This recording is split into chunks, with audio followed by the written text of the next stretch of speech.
Extension boards are useful for powering multiple devices, but they can sometimes overheat if used incorrectly. Overheating can damage electronics and even cause fires, so it's important to use them safely. First, check how many devices are plugged into the board. Too many devices can overload the extension board. Unplug any devices you are not using. Try to reduce the number of connected appliances. Next, check the power rating of the extension board. Most boards have a maximum wattage limit.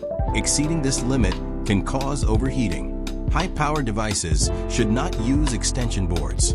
Items like heaters or hair dryers use a lot of electricity. These devices should plug directly into wall outlets. Extension boards are better for low-power electronics. For example, chargers, lamps, or small devices. Another important factor is airflow.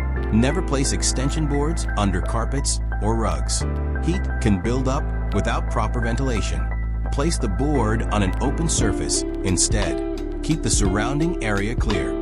Dust can also cause overheating. Check the board regularly for dust buildup. Clean it carefully using a dry cloth. Never clean electrical devices with water. Also inspect the power cable for damage. Cracked or worn cables can be dangerous.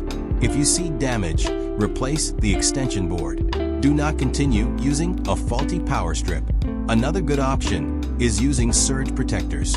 Surge protectors provide extra safety features. They can protect devices from voltage spikes. When the board is not in use, switch it off. Some boards include a built-in power switch. Turning it off reduces heat buildup. You can also unplug it overnight. Always monitor how warm the board becomes. A slightly warm board is normal, but excessive heat is a warning sign. Following these simple steps can prevent overheating. Safe power management helps protect your home and devices.